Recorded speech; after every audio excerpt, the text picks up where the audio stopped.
Hello, welcome to Ancient Voice Rising. I am your host, Hera Diani, and today we have Naz on. In his words, he describes himself as a sensitive soul living a sustainable and self sufficient lifestyle on the Canadian prairies. I'd like to pause here before Naz comes on and welcome you to my community. I am grateful and honored to have you here.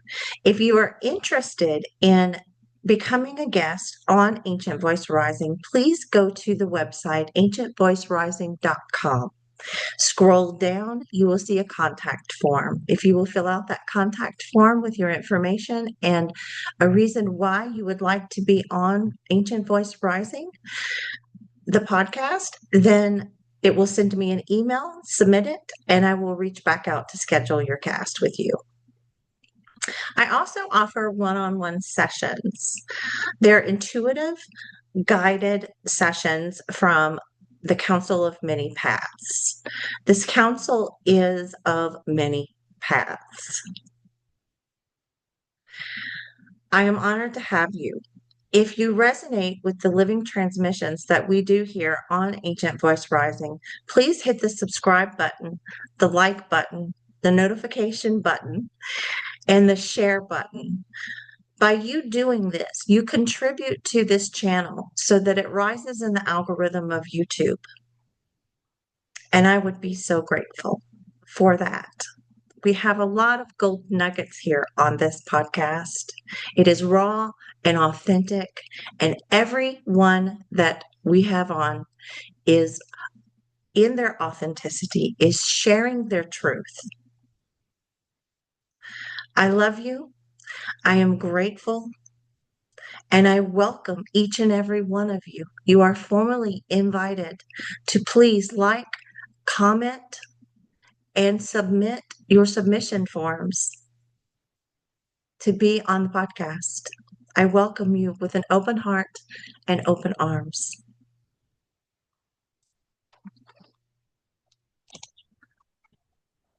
Hi, Naz. Welcome to Ancient Voice Rising. I called you Naz in the introduction, so I'm going to correct that and call you Naz All good. from the Lots of people Canadian do that. prairies. Oh my gosh. Yeah. So, welcome. First of all, I Thank am you. honored to have you here. Thank you. We've tried this a couple times, and I'm glad you're safe and all is well. Yeah, we're in the middle of the Canadian prairies, and it is very wintry here. So over the course of the past couple of weeks, we've gotten various storms and blizzards, cold temperatures. It's currently like minus 33 degrees Celsius, which is close to minus 33 degrees Fahrenheit. Yeah, it's cold. Oh, goodness. Oh, I'm in Florida, and when it's 45, I have the heat on and like socks and slippers, and it's like I'm not going anywhere today. Yep. So, well, let's start off with you telling our community and the viewers listening a little bit about yourself and how you got to where you are. I was born with the name Stephen L. Minion, all Okay. caps. And I woke up due to a breakup with a very sensitive person. Over the course of a 3 year long relationship, she was the first person that I fell in love with. She brought me into a state of sensitivity as she Mm. was living in emotion. And emotion was just a word before meeting her that like made no sense at all. and, and then through actually expressing my trauma in that relationship, and then her reflecting on how I was expressing myself and how I was behaving, and through the breakup and her like helping me and kind of guiding me in the right direction, I woke up and I let go of as I let go of her attachment, I became extraordinarily sensitive to the depth of myself. And so the first thing I did was I looked up the definition of my name. And Stephen L. Minion means the crowned one, shepherd of the self-enslaved. And I was like, wow, that's pretty profound. And I went on. I quit working. I just like I couldn't involve myself with the world anymore. So, something inside of me needed to come out, and I needed to deal with this. This was Right. very real now. And so I went on a bit of a spiritual journey to the western side of Canada, where there's lots of mountains, and put myself in a very different environment. And on my way, I found my name, my true name, my chosen name, my sovereign name, which Yeah. is Nazaar Rigore Dominion. And it reflects my birth name in that Nazaire and Stephen have the exact same definition, technically. Nazaire is Hebrew for Stephen, Oh, wow. and Stephen meaning the crowned one, Nazaire meaning the crowned one, except that uh, Stephen means the crowned one as if like a hat Mhm. is my crown, Ah. and Nazaire is the crowned one as if my hair is my crown. And Oh, immediately, interesting. as soon as I realized that slight difference in definition, I was like, I'm Naz because I have been looking for worth outside of myself my whole life, and I haven't been getting it. I have been feeling very unworthy and It was that. insecure and desperate inside, Yeah. and now I'm feeling something inside of me wanting to come out and wanting Mhm. to express itself in the world, and it's a completely different way to get my security, my worth, my sense of self. Have you um have you legally changed your name? No, Stephen L. Minion. You know what? I've gone through. Okay, so I've thought about this a lot. So that's a question If that I I've was to been take, going through as well. So this is yeah, for something that sure. I'm going through as well because I've Yeah, had yeah, that with my name and that's I got Hera and but it's beautiful. it matches with my given name, my birth name. Amazing. That's true then. Yeah, you got a really true name there. Yeah, And I thought after my divorce, I'm going to change my name legally. totally. So have you thought about that as well? And that's yeah, yeah. So, you know, that's up to you, of course. Yeah. Um, as everything in your own life should be decided truly by you in your own heart. So yeah, in contemplating whether I enslave my sovereign name to the colonial system of Mm, identity, and that whole like don't even want to get into that rabbit hole yeah. of the legal fiction and all of that. Yeah. But I considered it for a while. It's like Mhm. $200 here in Canada to, apply for the form and Yeah. whatnot. So it doesn't cost very much, but um, do I want to turn my sovereign name into an all caps corporation Oh, that the government uses for their profit?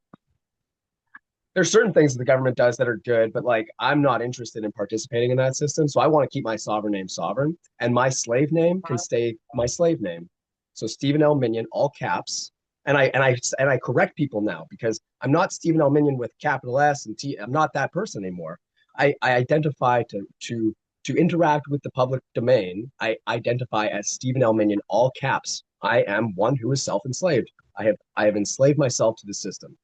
I'm oh a wow. minion. And so my sovereign name will stay sovereign. I'm Naz. Everybody who knows and loves me knows me as Nazaar Rigore Dominion. Yeah. And then I have, a deeper level of my personality that comes out through the artist and the creator, right? Yeah. And that stays a secret. So how I present myself to the world is Naz, and I might be able to get a little, like my parents and my family to call me as I wish if I was to change my name legally. But I'm not interested in getting their respect or their worth because it's full of shame. I am right there with you. on this. I am right there. And I've had people come to me and say, I see that you've had quite a name struggle. And I'm like, actually, for a very momentary moment, I did. And I have like on Facebook, I have like my birth name profile, but I Oh, rarely nice. go over there. I don't ever go there. Like I am always and yes, my family still calls me by my birth name, and I've said I really prefer to be called this name, and this is It's so very I difficult for them in because my they have guidance. very static patterns of their thoughts, and it's Well, hard for them to yeah, change. and I did. Have you done like the numerology and stuff of it? It Okay, completely so my changes. yeah yeah my name turns out like the birth name and the sovereign name both are have 11, 22, and 33 in them.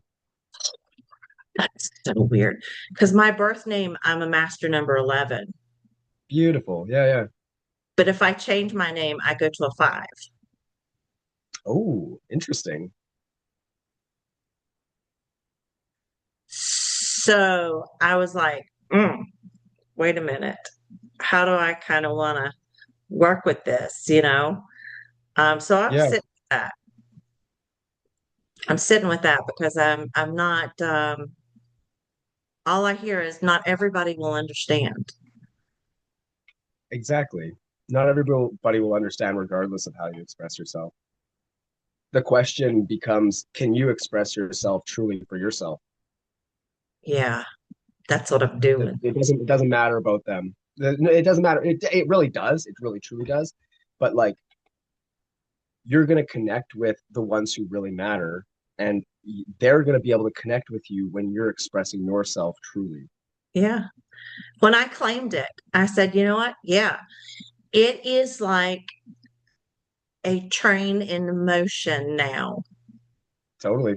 I mean, So people are coming out of the woodworks that I never would have thought would be there in support and not, I want something from you, mhm.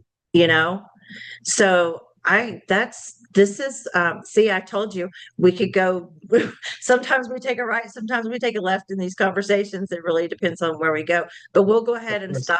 stop with that. But you continue, please, sir, on, I'm um, I'm curious. I'm curious. I had a question. okay. The train is rolling. Where did the train come from, and where is the train going?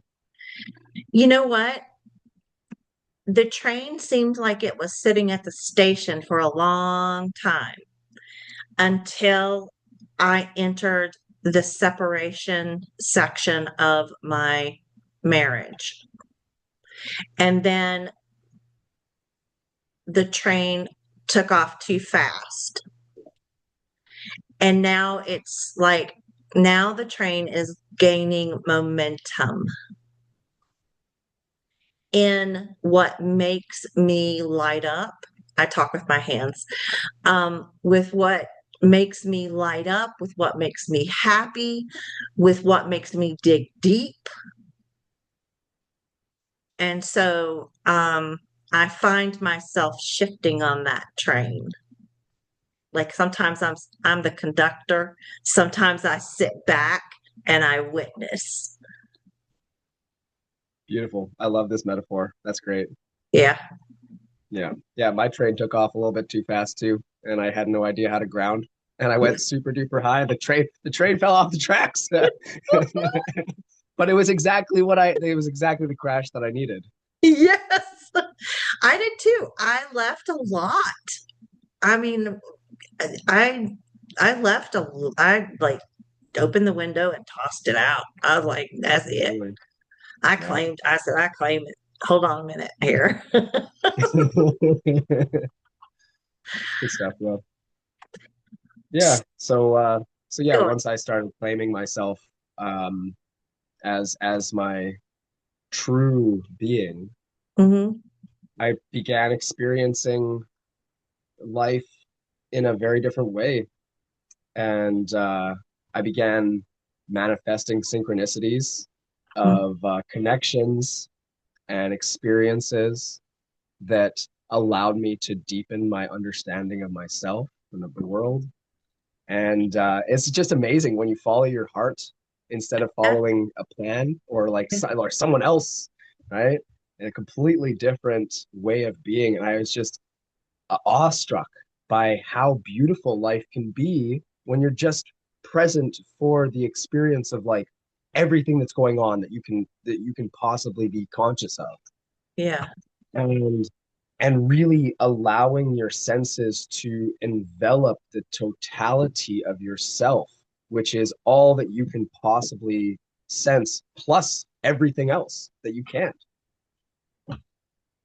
And deepening into that as I connected with nature and realized just like how far from nature I was for so long. Mm. I started eating better and started sun gazing and started to relax and consciously de-stress and regulate my nervous system. I realized that nature helps a lot with that, Yeah. and coming into a sustainable relationship with nature naturally helps one to regulate their being and their presence. And so I woke up 10 years ago Okay. and found my way into different communities, saw how things were happening. And I was so inspired to like, I'm gonna participate in community and look at all of these people doing all of these different things. And they're growing gardens together and they're doing events together. And oh, this is so amazing. And then in participating in these communities, I realized the truth of what I was warned about when I started my venture into community. People warn me like, oh no, no, like only 30% tops of communities actually work because people have personalities and personalities conflict. People can't work together, like duh. And and so I was naive and optimistic and like 24. And I was like, no, no, no, no, no, it's okay, it's okay. I'm gonna like it's gonna be different. It's gonna be different. Yeah. And because I didn't fully heed the advice, I stepped into situations very innocently and I got absolutely torn to pieces. Oh, wow. Holy, yeah. Community is, I mean, it's really going to be a reflection of your family if you haven't really done the work and if the community hasn't done the work either, right? So it's going to manifest conflict. And if you don't know how to resolve conflict and if the the environment doesn't allow for conflict resolution, it's going to be ugly. And so, yeah, I experienced lots of experiences of people um, Like hierarchy really, type really dark. of like I'm in charge and this is how this is gonna be done and that type of stuff. That kind of stuff. Partially, yeah, and and then also just like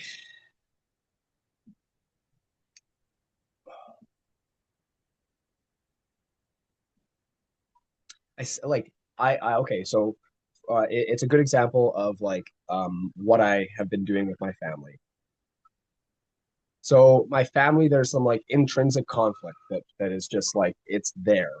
Mm. And when I first woke up, I went to each member of the family and I was like, hey, like, wouldn't it be great if we treated each other well and we like were kind and loving? And everybody was like, yeah, that's a great idea. Awesome. And so then I started to hold the situation to an account, like to be accountable to their actions so that we could actually be good together and actually work together and do and like do be just be together Yeah. in harmony of some sort. And very quickly, I became the problem. So that's been my experience in general. Like, I want to help, I want to support, I see these issues. I do like, I want to participate in a community, but I want to participate in a community that is healthy and healing and supportive and the whole bit. And so, like, my uh my guards or my gates, my boundaries to even like getting into a community is that there needs to be some like really, really conscious communication. Mm, And I was not at the place where I had the resources to call for the shots. I did not have the clout of society, so I was not able to gain respect. So I became the problem every time. And so right now I'm in the process of like rebranding, grounding, and really developing my skill set so that when I go to intentionally create community with other people who are really actually intentionally ready to create community, yeah. really do the healing work, because like when you start to commune, there is going to be conflict, and that's great because the Mhm. conflicts actually allow us to heal. They allow us to see deeper parts of ourselves and each other and the world that we otherwise would not have even understood, because we wouldn't have been in these situations that required us to deepen our level of agency and creativity to be able to work together again, to be Mm, able to connect with the earth again, to yeah. stop relying on these artificial systems of, oh, anyways, another rabbit hole we don't want to go down, right?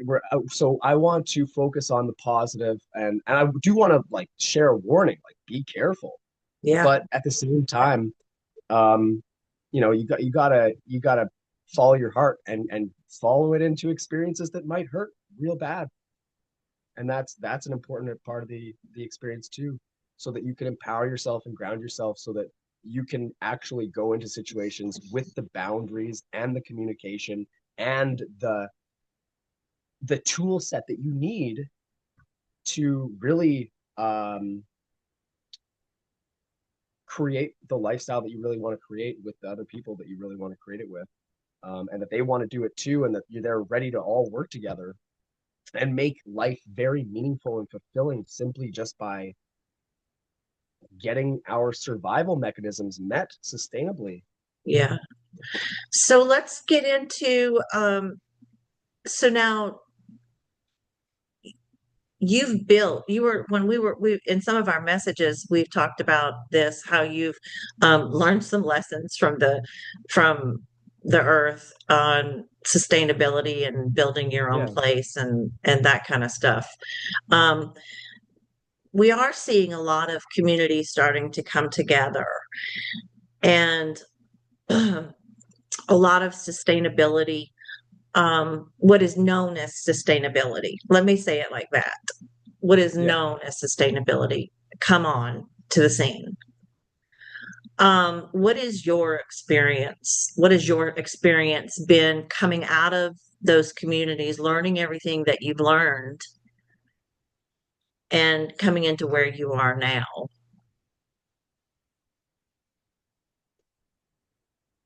What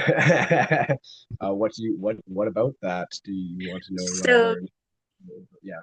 if someone is in a community and they're wanting to get out on their own, or if they're in, you know, I'll use my situation. I'm on a third floor in an apartment complex in the city of Jacksonville, Florida. Yeah. And I would love to be on land. Totally. I go out on my balcony and I connect with the land, or I go for a walk. I like the best, what I have to work with is what I have to work with in the moment, right? Totally. So what I'm trying to say is for the viewers that may be in the same circumstance as being in a community and unhappy and really ready to take that leap of faith and move into, into like what you're doing, um, or someone like me that is ready, that's becoming ready, to have those thoughts, to go into something like you have entered into. What are some of the steps, I guess, maybe, um, some of the lessons that you have learned?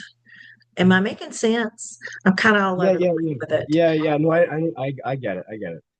There's two ideas here. There's the idea of leaving the city and going onto the land and communing uh with others. And then there's that next step of like, oh, the commune is not working because of conflict, because people come exiting the city and exiting the matrix have so much conflict within them that they create very conflictual environments that are full of control and Okay. not actually very creative or cooperative or anything like that. And doing it yourself so that you can just have peace and um, and gain all of the skills that you need so that you can actually be a very powerful community member that would Mhm. like actually have the ability to influence a community of people who are very skilled and or able and or very good at conflict resolution and communication Mhm. and that kind of thing, right? It takes a village, right? So Yeah. like I started as a builder back when I was 17, 18. Well, even when I was like younger too, I started working with things. I wanted to build stuff. I wanted to redesign systems. Restore a car. I started fixing up a parent's house. I got into construction, became a master tile setter, did interior trades, all interior trades, and then got into the exterior trades. Found a passion for gardening, became a permaculture design consultant. So I have personally been over the course of the past 16, 17, 18 years, I've been developing, like, even while I was in school and trying to go into university, I've been developing myself, homeschooling myself on skills Okay. because the mainstream world, the matrix, actually steals all of your skills, your survival skills, all of your survival mechanisms are taken care of. It's very convenient, it's Mm-hmm. very easy. Mm-hmm. And living a long time like that creates certain patterns of uselessness that need to be addressed. And that's not an easy thing to learn so much. Like it's like a completely different lifestyle altogether. If you can imagine like going out, like in comparison, like the most basic form of self-sufficiency would be like you could do it in Florida because you don't really have winter. You could like, camp all year long, basically, right? Mm-hmm. Imagine trying to set up a life camping, Could you do it? I've never camped by myself before, and the couple times that I went, um, it was hard. There you Could go. I Yeah. could I do it? Yes, I could do it. Why? Because I think like you in some sense, like when I was young and a toaster would break, my mom would sit me down at the counter and she would go, "The toaster broke, figure it out." Nice. So I would And you take it figured out. apart and put it back together and it was fine. So then she would Great. start handing me other stuff. Yeah. And when I was with my husband, I started learning how to use tools like There you skill go. saws and drills and stuff like that, and building stuff out of, like, I would bring home trees. Awesome. Yeah. Um, would it be janky at first? Yeah. Oh yeah, yeah. It's always janky at first. Yeah, the learning process takes time, Mastering, yeah, you got to be the beginner at the first, and you're gonna suck, and you're gonna fail, and that's Yeah. a really important part of the learning process. You can't allow the failure to stop you from doing what you really want to do, just because you're not good at it at first. Yeah, and then on the flip side, I think, I am very grateful for my heating and my air conditioning and my toilet, and um that I have toilet paper, and that there's a grocery store down the store that I can go and get food at. Yep. Um I appreciate those conveniences too. And then looking on the other side of that, where is the energy coming from to sport the air conditioning, and where is the water coming from to get the toilet? Where's that water going, and how, like yeah. the amount of industrialization Yeah. and harm, real harm that it causes to the people who are providing those services, to the land that where the services are being taken from and Mm, being wasted. The whole like so I do very much appreciate the globalizing system of yeah. colonization. I really do appreciate many aspects of it, and I do see a way that it could be used for the good of everybody. However, currently in its very artificially run way, or its artificially run way, and its need for profiting off Mm, of the suffering of the people participating in the system is it's so great. I can't even like I I can't touch it without feeling emotionally sick anymore because yeah. I've removed myself far enough away for long enough that I can tell the difference between what is natural and good and what Hmm. is artificial and not good. So in my mind and my being, like there is no way for me to live in a city at the moment. There is no way. I could not do it without perpetually feeling sick. And so I've now got to this point where like I'm intrinsically motivated to make the life and to make a community and to make a family that is harmonious and benevolent and good for the world. And with that intrinsic motivation, Hmm. because of like so many values that are like so strong, I have so many boundaries here that it's natural for me to make good decisions and to make other people aware when their decisions are leading them and all of us into harm. Okay. So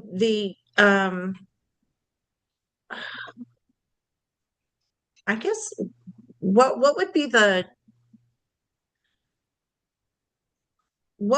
next step for someone to take that wants um to take that leap of faith? And I mean practically. Um, like I couldn't walk out of my apartment today. I know for me, like physically, and go build a place out, or live in the Yeah, middle of the woods. start like I did. Go searching for others. There's plenty of people in Florida doing stuff. I'm sure of it. If you do you have a vehicle? Yeah. Okay. Um, even if you like if you wanted to do like the like you know a time away from home for a while, you could get like yourself a small camper or something you could pull with your vehicle, something like that, so you could travel around and have your own place at the same time. Yeah, I've thought about that a lot. Yeah.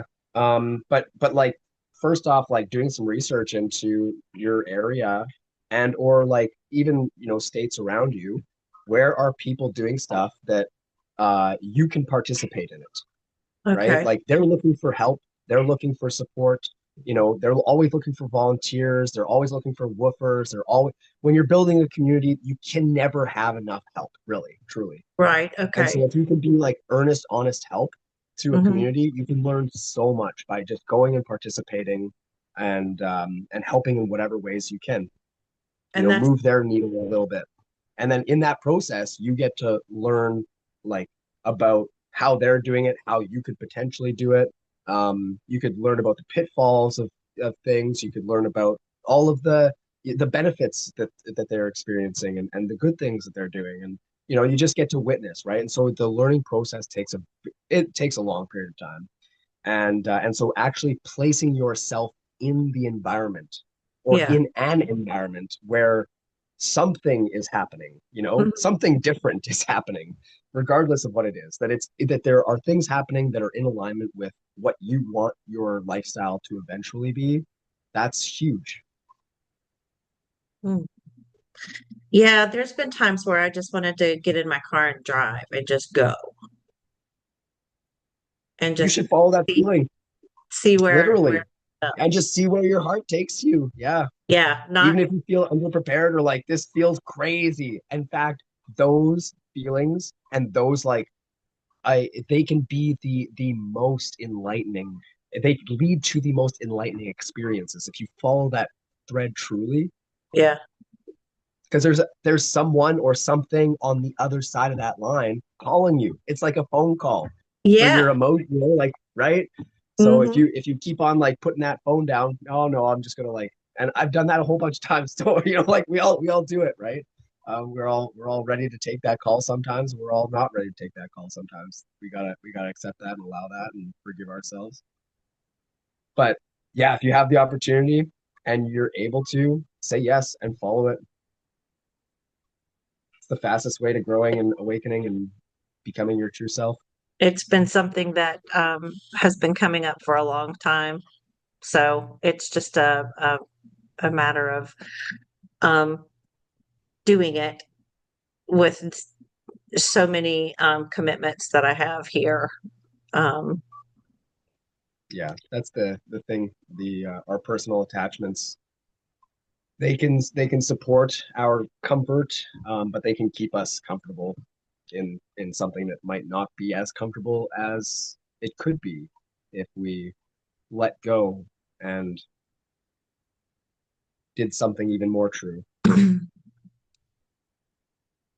Interesting. But it's not easy. It's not easy to let go of some things. So it's like what's holding on? Why are you holding on? You know, is it Well, I know important for you the to hold reason on? is my daughter. You know, I live with my daughter. We just moved Yep. into a place, and so you know, How old um, she know? she'll be 25 the end of this month. Oh, Um, hey, well, she can take care of herself. yeah, matter of fact, she's looking for another job. Good for Um, her. yeah, so but I've made the commitment to stay here and help her get Get prepared for grounded, get on her whatever feet. get yeah to Yeah. to get prepared for her life and whatever she wants and whatever makes her happy and whatever she's called to do. Oh, that's great. And if we ever decided to get, I've always dreamed of of having a camper or something that I could drive and just go see where my heart leads me and check it out. I just would like to travel and see where it feels home. But I mean, Exactly. I feel at home within. Of course. It's not about that. It's where do I want to go to really place my roots? My roots are down, but you just have that calling inside that this is not it.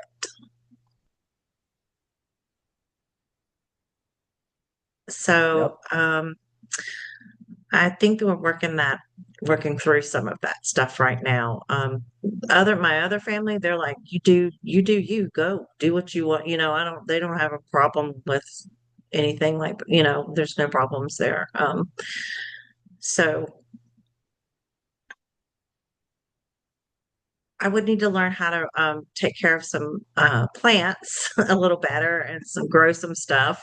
Um, so yeah, I mean, I've I've been doing some research and learning some different things. What what was the hardest part about branching off on your own and finding the piece of land that you're on, like, and it's just starting?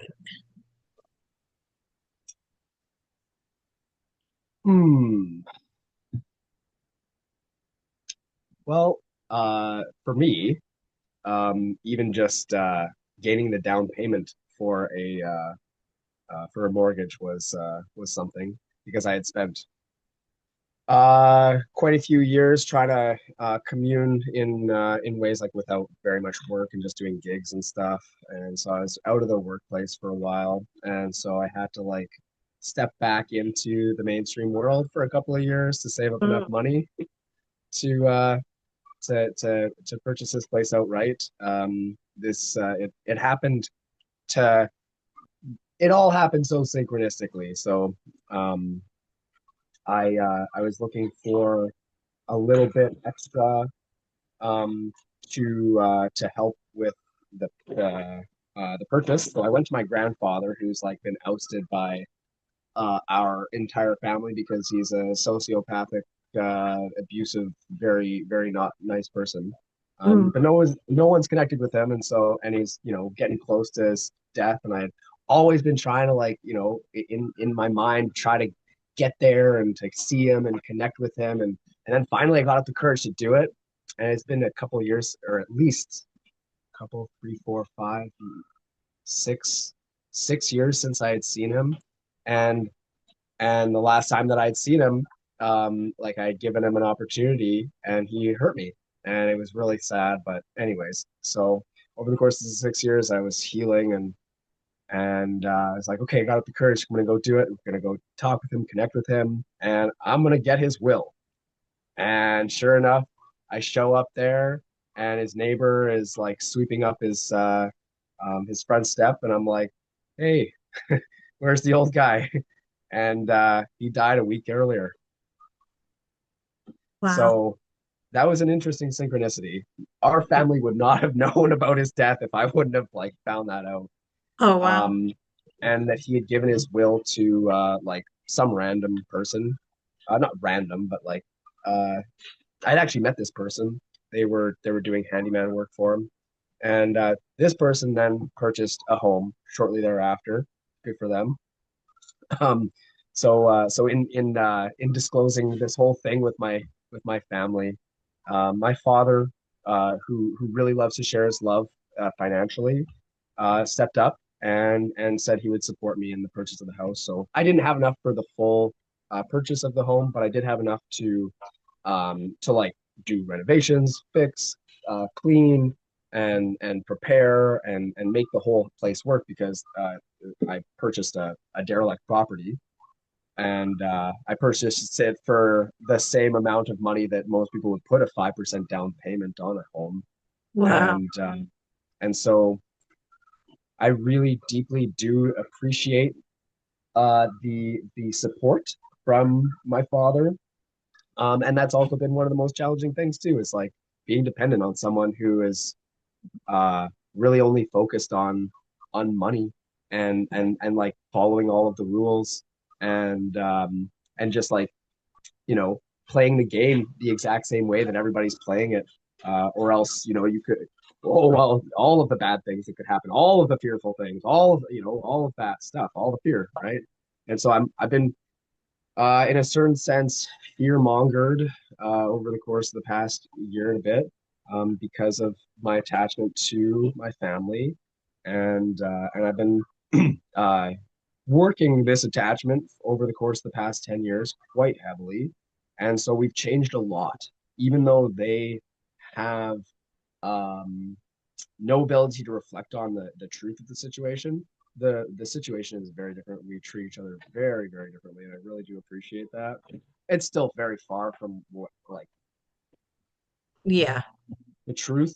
However, it's workable, and so I really, really do appreciate my father's support, and that he is in the process of gifting me the title of the house and all of that, and so So like you I really didn't do build this honor. structure. You didn't build this No, structure this from the Hey, beginning. cool story. Yeah, yeah, cool story. This structure was built in 1952 by a guy who shares my birth name. Oh my gosh. Neato, right? Yeah. Yeah. So it's like got like all the old timber and whatnot that it's built with. So it's really solid build. It's sitting on an acre of land at the Okay. corner of a township that has like 40 houses. Oh wow. And it's about an hour from the like a major city. It's Hmm. about 20 minutes from a small city. So, it's Gotcha. very convenient. It's still extraordinarily convenient. Okay. I have I have power. I'm paying the for central power. I'm paying for central water. I have my own septic field, so I don't have to pay for waste. I've turned Okay. my septic system into a gray water system, and I'm just Okay. like urinating and defecating into a Yeah. bucket with some wood pellets. This is how sustainable I am. The cats use the wood pellets for their Oh, litter, right? there And you then go. once they partially, like use the wood pellets so that it's like a little bit, mixed up, then I put it into another bucket and then I scoop that into my bucket. So everybody uses this, like, and then it goes into the compost, and then it goes into the garden, right? Yeah. And then it goes back into the cycle of life. Yeah. And yeah, it's completely natural. And if just everybody, pooped into a bucket and we made big compost piles and we grew gardens, we wouldn't have issues with our water because we Yeah. wouldn't have to treat wastewater as we Yeah. are, and all of it's incredible how I much just got damage that does. I just got an email from our apartment complex finding people for not picking up their dog poop. And every time I walk down to go get the mail and stuff, I look at all the poop and I go, this is great fertilizer. Totally. And I got the email and I was like, well, okay, that right now. But I was thinking, well, this is like great fertilizer. I don't know. That's the way like my brain works. Totally. I got a letter at the start of the year in the springtime saying your yard looks terrible because you haven't cut your grass. And I'm like, we're in a drought where there's fires. Like I'm retaining moisture. I'm doing so many good things. You don't even like you don't even know the truth because you're living off of a rule that is so untrue. Yeah. Oh, wow. And that's where like I just like I can't live in a even this is too much. Like I broke the bylaws with the number of animals that I had, and the whole anyways the town turned on me. It was shitty, but it has been a really great lesson of just again the nature of conflict and the potential of conflict for creating greater connection, which I am working with, Okay. and but I can't remember where I was going there. Well, that's Anyway, okay. That's okay. So do you garden on your land? So you garden? yeah, so I just got the place like just over a year ago, right? So Okay. last year was my first year of gardening, Okay. and in Manitoba and in this part of Manitoba we only have like 7 months of growing season really, Okay. and so I was able to develop about 4,000 square feet of gardens last year, and they did really well. But I did get the plants in a little bit late, so everything didn't come to full maturity. So I didn't quite profit off of as much work as I did. But because I did all that work last year, it's gonna be super easy to plant this next year.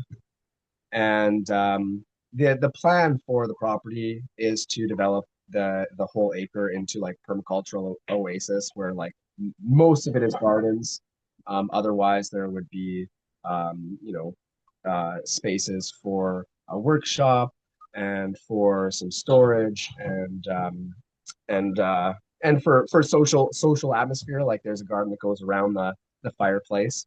Yeah. Um, but because of the township and the placement of this place and the bylaws and everything, it would be very difficult to actually do the holistic, like have animals and the whole bit and whatnot. I'm only allowed to have 6 hens and five, no, 7 cats and dogs. Otherwise, there's like no animals otherwise. So Oh, so I, wow. I don't have any other animals.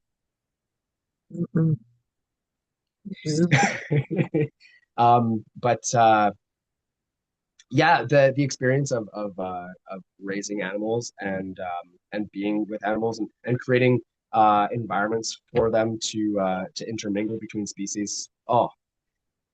It's just like it was like the best experience ever. It was kind of chaos because it was my first year. It was like everything's everywhere, but it was so good.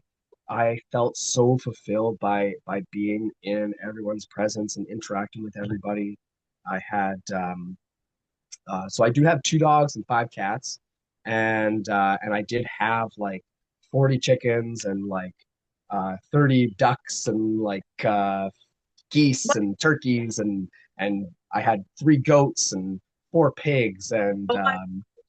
Did they make anyways, you get rid so of? there's a whole story, but Oh, okay. mostly we're eating them now. Okay. Once Well, once the bylaw came into effect and they were like sending animal control officers and stuff, I was like, okay, all right, so we gotcha. we started the call at that point. It was already late in the season, I was hopeful to continue the practice, but because tensions got, to that place where it's like, okay, we're gonna get authorities involved. I'm like, thank you. Okay. This Yeah. is a So really that's this is a really good, I don't mean to interrupt you, but this is a really good point to point out to people that are wanting to just jump in their cars and go live a sustainable life somewhere. This is a very good point to take into notice, into your awareness for, totally. um, What's the because they surrounding community like? are, huh? Yeah. What's the surrounding community like? Yeah, How private is the property? How much power do you have on the property, and what are the intentions and the rules of the property, and that whole bit. And so, yes, I jumped on a property that was extraordinarily good price, and it was easy. It fit all the factors that I needed at the time, hmm, and I was not considering at that time doing as much animal husbandry as I developed a passion for. okay. So And now you said this it, twice. this, yeah, this has been a good step because, like, in the city, I wouldn't be able to even have six hens at all, or like grow large garden. Well, I could grow large gardens, but getting an acre of land inside of a city or like close to where I was living Yeah. would have cost like $1 million. So now you've And mentioned this. this was $30,000. And so I found a really good deal. Dang. And right, and then, so even like in comparison to house pricing in the US, like US house pricing is way cheaper than Canada. For whatever reason, even though it doesn't make any sense. Yeah, But so yeah, but for this was a steal of a deal, so I jumped on it. It felt, my heart sang to me. gotcha. And so that's where I knew it was like it came up so quickly. I had decided, okay, we're gonna look for something, and that was like the one of the first advertisements that came up on Facebook Marketplace, and it just like it resonated with me. And then when I got here, my whole body sung, and I was like, yep, okay, this is right now. It might not be. I knew that it wasn't going to be right forever because it's Gotcha. inside of a town. Like unless I'm going to convert the whole fucking town into a very conscious space where we can actually commune, which is possible. And I got the vision for it and You everything. never know. Um, you never know, but there's a lot of people here who have lived here their whole lives, and they're very old, and it takes Yeah. a long time to change someone. Some So people anyway, instantaneously change in a moment and some go with the people flow, can, and yes, some but people it takes a little bit. never do, never do. So what is you've mentioned this and it has caught my attention a couple times, husbandry. Husbandry, What is yeah. that? What does that mean? Just being a father to the animals or Yeah, so husbandry, the that's a technical term for care, for oh, caretaking. Yeah. Yeah, it's interesting that I've never heard it like husbandry. It's never been used in any other context, but it's caring for livestock, okay. basically. Specifically, like it's not pets, right? Like Right. like having a pet is not really animal husbandry because you're in a direct relationship that is more like a friendship with a pet. And you're not profiting off of the pet. Um, you're not going to eat the pets, Right. that kind of thing, right? So animal husbandry is like the same thing as gardening with animals. Okay. Okay. So for people out there that don't know, so it would be you would raise the animals and live off of the animals. Yeah. Yeah. Okay. Well, that's I, sustainability. yeah, that's exactly. I haven't been to the grocery store in like 5 months, and I've been eating more uh, nutritious than I have ever in my entire life. The meat. Okay, so like this is the first time that I have raised my own meat, Hmm. and I had gone into it thinking like, oh, it's gonna be good, and I didn't know just how good it was gonna be because like in comparison, the the nutrient profile of anything that you get in the grocery store is absolutely flat. And the the taste and the experience of eating someone that you got uh emotionally attached with is, and like fed them such good organic food and loved on them, and they lived like a beautiful life, stress-free life. They were just happy, they were just being themselves. It's such a level of quality difference that I have a hard time going, like, and eating anything else now. And That would be an issue for me because I would get too attached at this point and be like, I can't eat you, Fred. They say don't name them, but I would have names for every single one of them. And I'd be like, I remember, yep. And it was something like I grew up as a hunter, so it helped. oh, So I yeah. started taking the life of an animal that I had no connection with, right? And even that is a very spiritual experience. It's a very emotionally connected experience that needs to be processed in some way. Yeah, And I so I thought, my eyes when like I'm watching a TV show where they like say we'll take Naked and Afraid, right? That crazy show, how they survive. And when they kill the animal, I will look away. And I used to have my husband tell me when it was done so I could look back at the TV because I was just like I couldn't. And but do you eat meat? I do eat meat. What I do What kind though, of meat? Yeah, yeah. well, Tell me. I eat, you know, I eat chicken, I eat beef, a little bit of um pork, Do you know and where your animals come from? I do not. I get them at Publix at the grocery store. Shout out to Publix. And Yeah. I try to get the most organic, what says organic as possible. But what I do when I get my food, I wipe it clean, Yeah. meaning energetically my divine system has been programmed to know that I know how some of these animals have been treated and raised and all of that, right? So my innate system immediately flips on and says, okay, no. And then I place gratitude and love for the animal and the nurturing of my body that it gives me. So I change the molecules in everything, even the supplements that I'm now like I'm only on like a couple supplements. Even those I wipe clean. And I go, okay, now this, and that's what like my spirit's been teaching me is you can still live here in the comfort of your comfort right now, right? But you have the power, the ability to honor what you're going to get bringing home and consuming. So I really make it a point. I used to really, really focus on it. And now it's just something that naturally happens because it's like something in me. I know that this might not be been treated the way or fed the way or, you know, produced the way that it could have been. So I'm extremely conscious and aware of that. So that's how I do it. Like I consciously just like it's like now it's just become automatic. Like I look at it and it's just like I feel I get almost like a shock wave of comfort. Like it knows.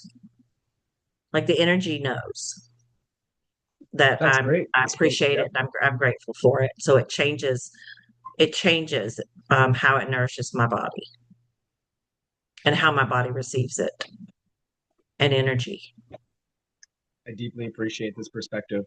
And um I Go I ahead. brought I brought this perspective to a dear friend way back when I was first waking up, and he brought an argument to me that I was like, all right, yeah, I don't think I can really like I I gotta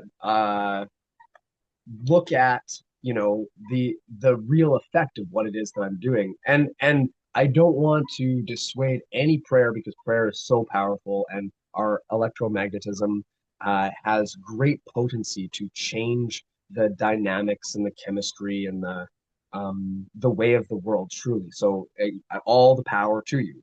But It's the not a prayer. oh well, it's It's just an awareness or something that yeah, that I yeah, have yeah. that I don't know how. Prayer It's the only means way I more know how than to just describe it. words. It's like, yeah, yeah. Um, it's almost like, um, okay, It's like if a I wish pick up for some hamburger meat transmutation. in the freezer department, right? If I pick up some hamburger meat in the freezer department Yeah, and I bring it home, yeah, I it's like I can instantly feel the energy shift because it knows that I know how it possibly could have been processed, treated, and packaged. So, but there for a while, I did place that you know, like I went through a whole thing. I know what you've been, I don't know what you've been through, but here, this is how this is going to go down, right? And now it's more of like an energetic thing.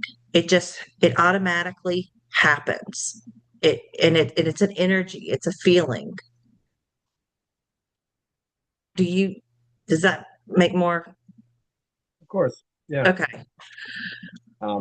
It's been scientifically proven that your body becomes more nourished by the exact same meal if you appreciate it first. Yeah.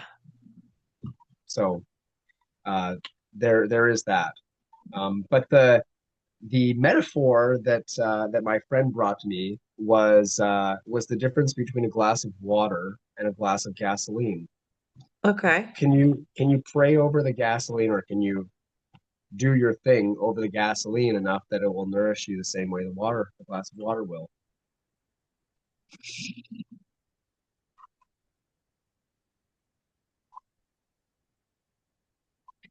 In the, in my belief,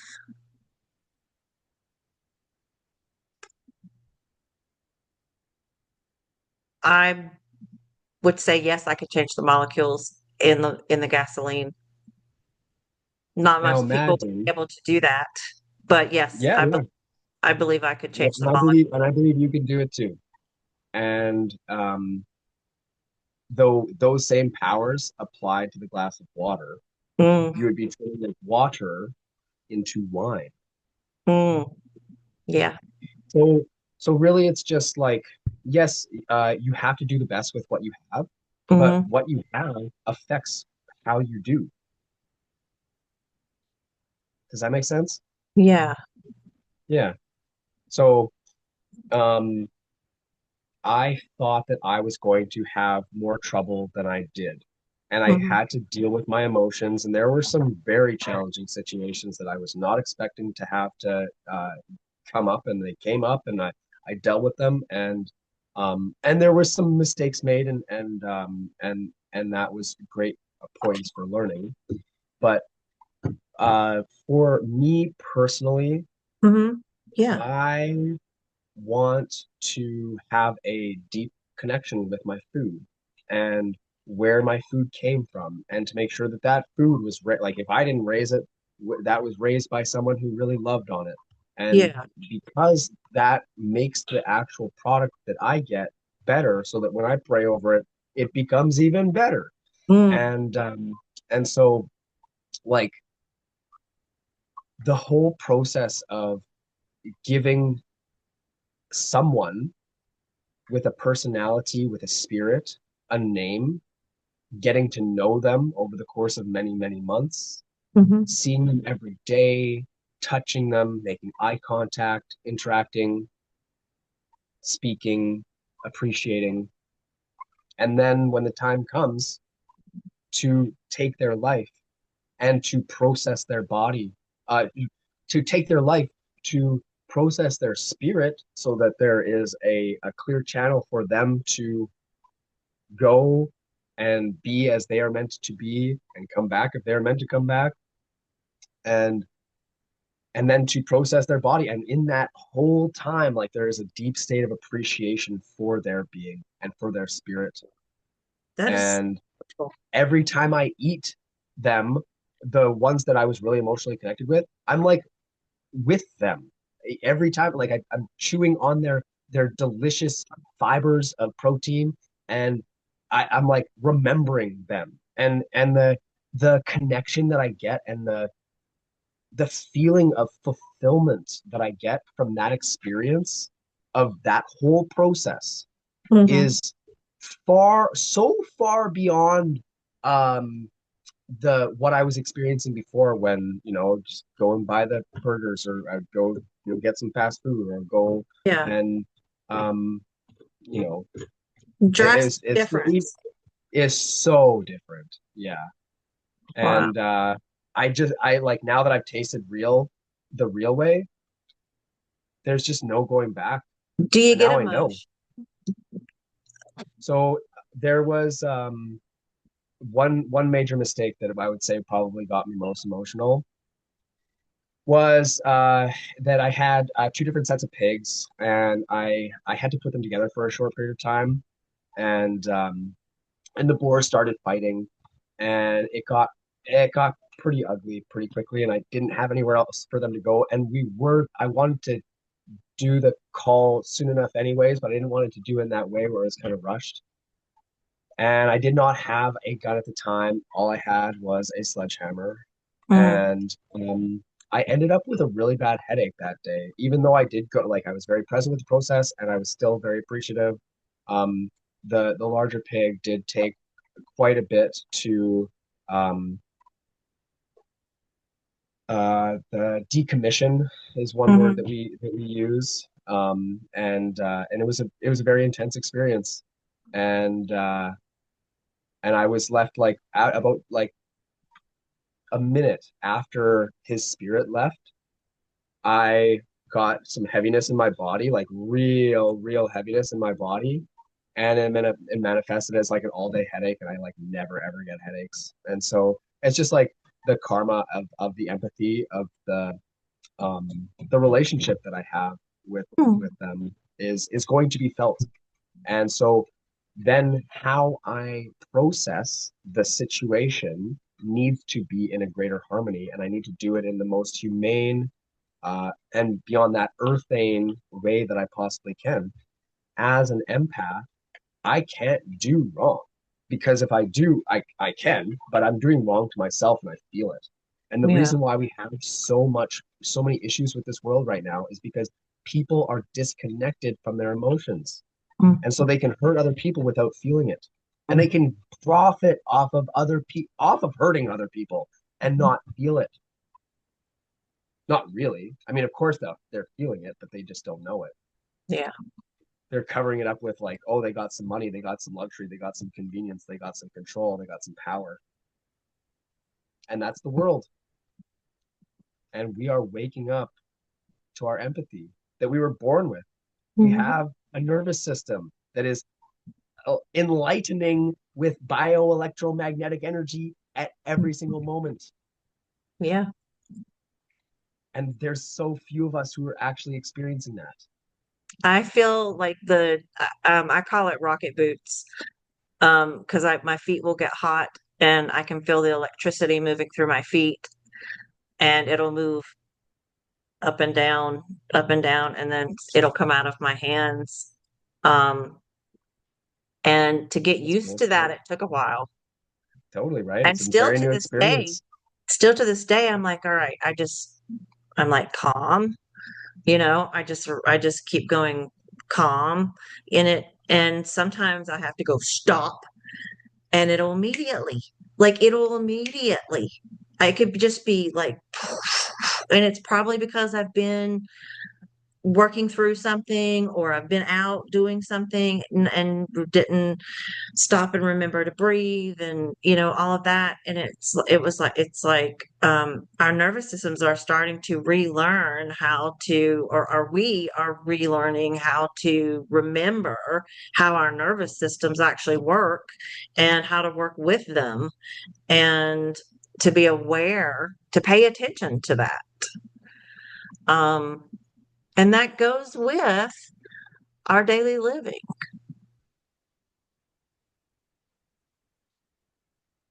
So I'm there with you, brother. I hear what you're putting down. Yeah, thanks for your sensitivity and your empowerment. Absolutely. Absolutely. When did you wake up? When did you first feel the fire? What happened? Um, we went through Hurricane Florence. When was Um, that? that was 2016. And I woke as a child with gifts of being able to, like, when I was a child, I would play in the woods. If you were looking for me, I was riding my bike or I was in a tree. I mean, we had these big rocks in our backyard, and I would be out playing on the rocks, these huge boulders, no other boulders around, just huge white boulders painted white. So I was born very connected to the land and to the nature and spirit. Um, and so it started to come back in around 2013. I started noticing spirit more, noticing what was mine and what wasn't mine, starting out like that, right? Like, wait a minute, this is not mine. Why would this take place? And I started out that way. It really ramped up in 2020, when I was being encircled um, around my bed and I could hear the voices of energies. Um, and I was mentored. The only mentor I've actually had mentored me for about 6 months, and then she couldn't do it anymore. She was like, "You have too much ancient energy coming from these are you shouldn't be hearing these names or these energies." And I'm going, well, they're not hurting me. Doesn't And sound like a very profound teacher. I called upon her because I was having a lot of energy in my home at the time. Things were starting, I mean, doors were slamming and things were going pretty wonky. And I didn't know what, like, how to speak to them properly, right? Like, what to do. I didn't know the steps to take in that experience. So I reached out to a shaman online, and I learned very quickly. I started to remember some pretty basics. But I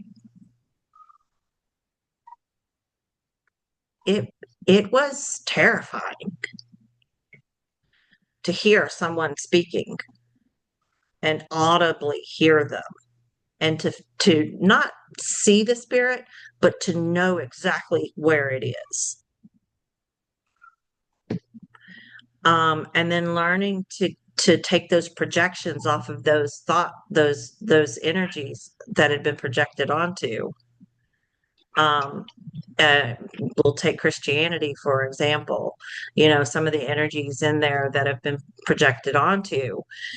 Um, like I had to learn to go, hey, um, I've got to learn to. We've got we'll work together, not like this. Um, when I started doing that and I started seeing energy not as light or dark, but as allies, as walking with me, teaching me, not knowing at the time what was really going on, remembering pasts and coming through those traumas and everything, those generations of stuff, within the globability of it.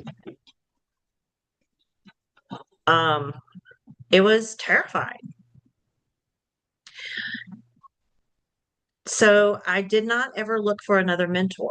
I went straight to those energies and they became my professors. And I said, I'm not afraid of you. That's ridiculous for me to be afraid of you. So let's do this. And it seemed like when I did that, when I balanced that, everything kind of flipped forward. And I started walking my path then. And abilities just got stronger, and my sensitivities and my empathics and the energy in and around my field. People were like, oh, you've got to put these big, huge protection things around your energy field, and you've got to do it like this, and you've got to do it like that. And I tried all that stuff, and I felt like shit. And I was like, this just not working. Like I'm learning a huge amount. Every 6 months, something else would flip in or unfold. Um, so after 2020, every 6 months, it seems like I go through a very rapid unfold, through all of the labels, right? Shamanism, healer, psychic, medium, quantum physics, quantum leaper, all of that. It's just here. I go through it, I work with it, and then I move. That's the only way I know how to describe it. It's like I call it pockets of remembrance that just it's like preparation. For what? I don't know, but I've been prepared. I've been initiated and I've been prepared. I'm being prepared even more. How do you Thoughts feel have about your death? been coming up a lot. Huh? How do you feel about your death? I'm actually okay with it. Are you ready? Like If a I bolt die, of lightning can come and strike you right now, and you would be ready to ascend.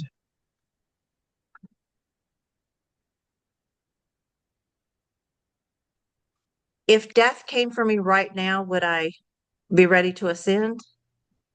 Is that what you said? There's no fear there. There you go. You're ready. There's That's no that's there's there's no fear there. It is really for me about getting I- I'm ready to live as who I am, not as I am being told to live.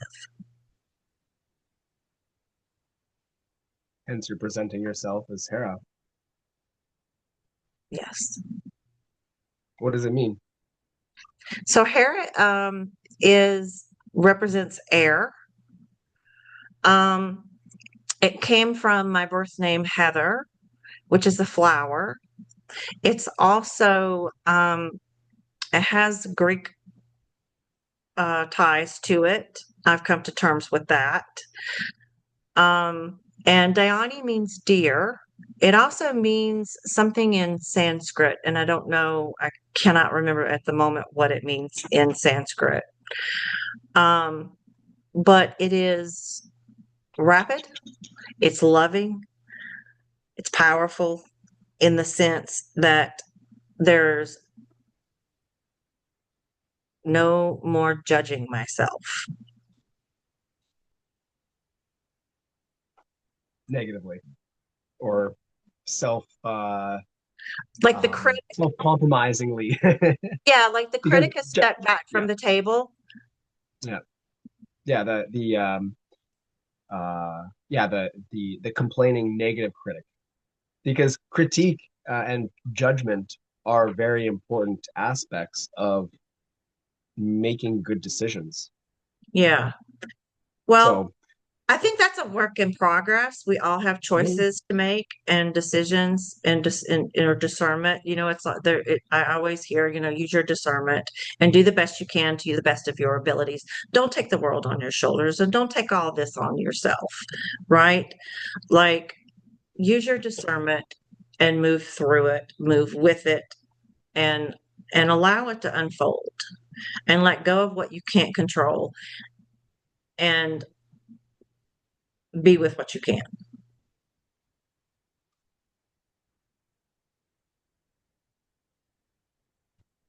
So what pretty are your simple stuff, thoughts really.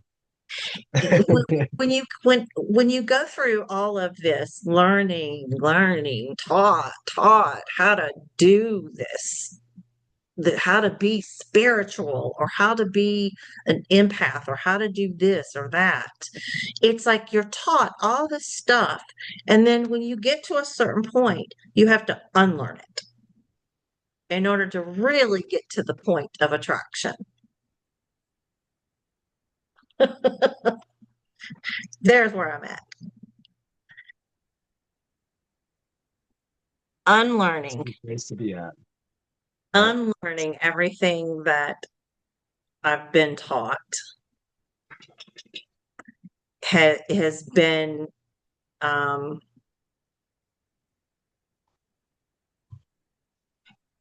in the human form,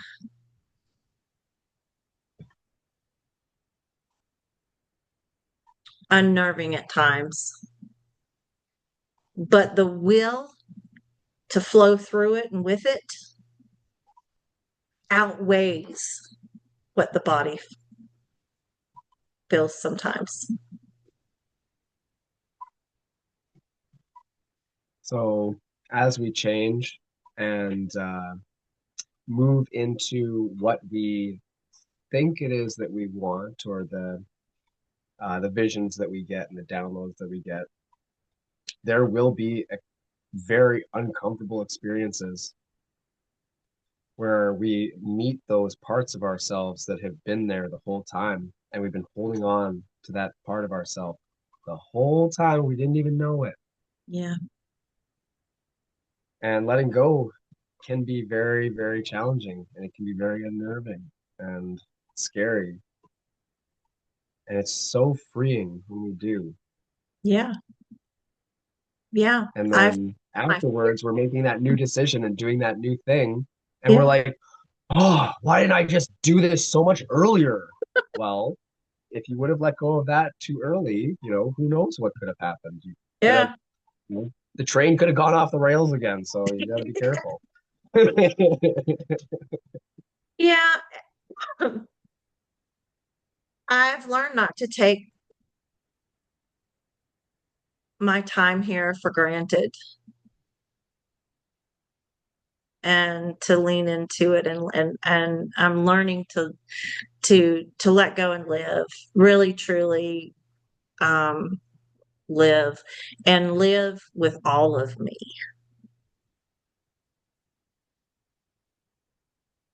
So, um some people will say you're very fierce, and I'm like, well, sometimes I need to be. Totally. We're all complex beings full of many different ways of expressing ourselves, many different personalities and many different sides to be seen. So it's good when we can actually dive into that dynamic expression and be who we're meant to be in the moment. That's not going to be the same all the time. No, In it's fact, we're not going to that. reflect people's stuff too, like I'm sure if you've gotten into doing energy work for others, right? Mm, You realize like, oh, I like I'll express parts of you that are hidden and I'll bring them out into the open, and now we're working with it, and I big. did not, that it's just a natural way of being. It's a new way of looking at it. It's a new way of looking at it. I've said this on the podcast before, that I remember being in a group, and I made a comment to a young lady that put a post out, and it wasn't a mean comment or anything like that. It was me actually being curious, right?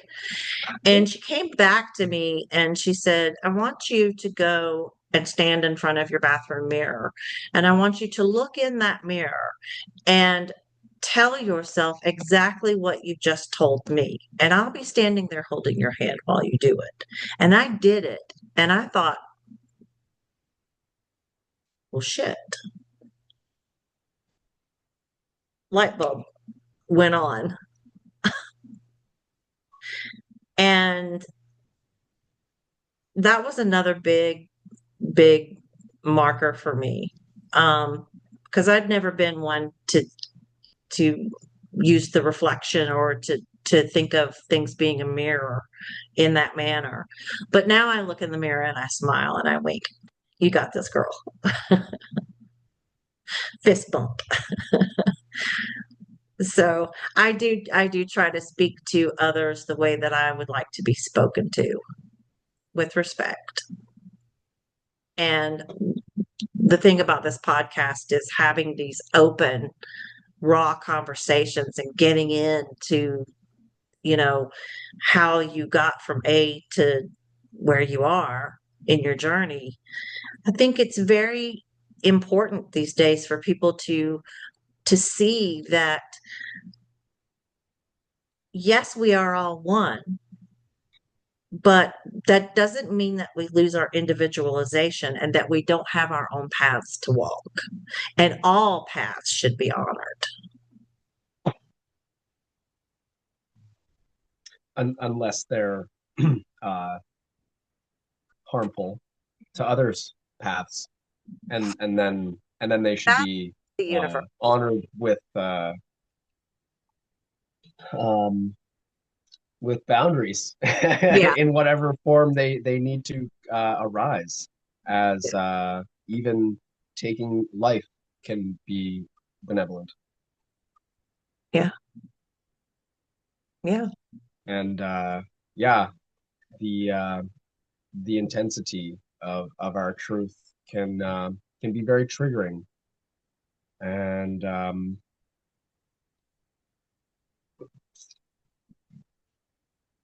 how to trigger others into their own truth. This is something that I've been like, this for 10 years, it's like, oh, geez, how do I do Yeah. this? And I've Yeah. made so many mistakes, and How you I learn. have, I have angered and upset so many people by expressing myself genuinely and sometimes intensely and sometimes in a very challenging way. And regardless of the aftermath of the like what actually happens, I feel blessed by knowing that I tried and that my intentions were good and pure, and that we are moving the energy in the right direction. The pendulum is swinging. The pendulum is swinging, and we can help it to swing, and we're going to get it going in a circle. And once it's going in a circle, you know, it's gonna be so good. We're gonna be on fire, all of us. And then we won't even need or want anybody else to control us, Yeah. because we'll have so much control over ourselves and our lives and our little communities that we'll feel fully fulfilled. We won't want anybody else's control over our lifestyle. Thank you very much. That's wonderful. Well, Naz, I'm going to formally invite you back on. Yeah, yeah. We I have, love I we love have our conversation. There's a so lot much more more, to so do much here. Oh more yeah, ground to cover here. totally. This Yeah. is just the surface. But in keeping the viewers at an hour and a half, we'll go ahead and end here. Thank you for coming on. I'm so grateful, and I look forward to doing this again. You stay safe out there in that weather, and Yeah, send me some of that warmth, okay? I'm gonna move it right now, right there. Put it right over. There you go. Sending you some Oh, the vitamin D. sun just came out.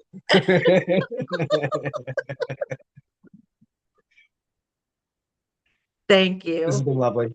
It's Thanks been so much, Hera. wonderful. All right. I'll talk to you again soon. Talk soon. Thanks.